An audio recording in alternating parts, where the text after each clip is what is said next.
Ghayan, Afghanistan, survivors dug by hand Thursday through villages in eastern Afghanistan reduced to rubble by a powerful earthquake that killed at least 1,000 people, as the Taliban and the international community that fled their takeover struggled to aid the disaster's victims.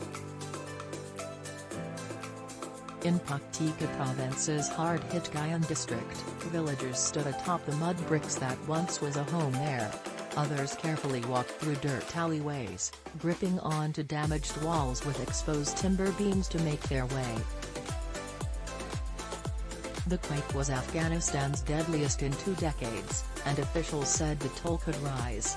An estimated 1,500 others were reported injured, the state-run news agency said.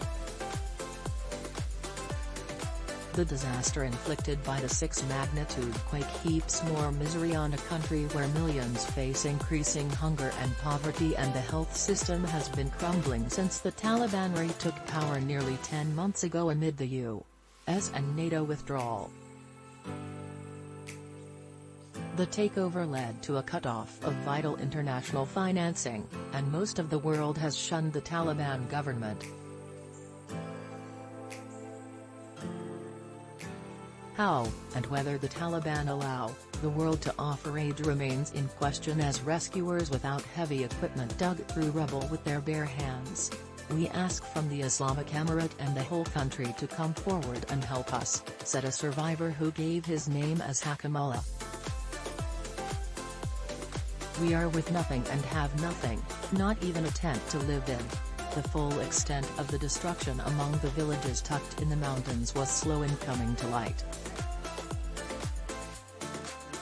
The roads, which are rutted and difficult to travel in the best of circumstances, may have been badly damaged, and landslides from recent rains made access even more difficult.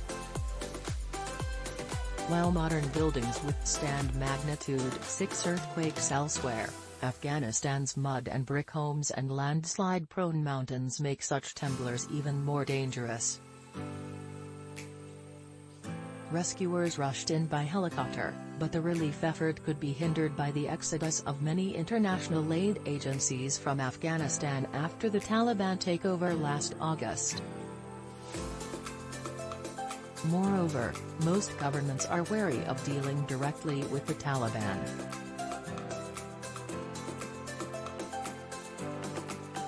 In a sign of the muddled workings between the Taliban and the rest of the world, the Taliban had not formally requested that the UN mobilize international search and rescue teams or obtain equipment from neighboring countries to supplement the few dozen ambulances and several helicopters sent in.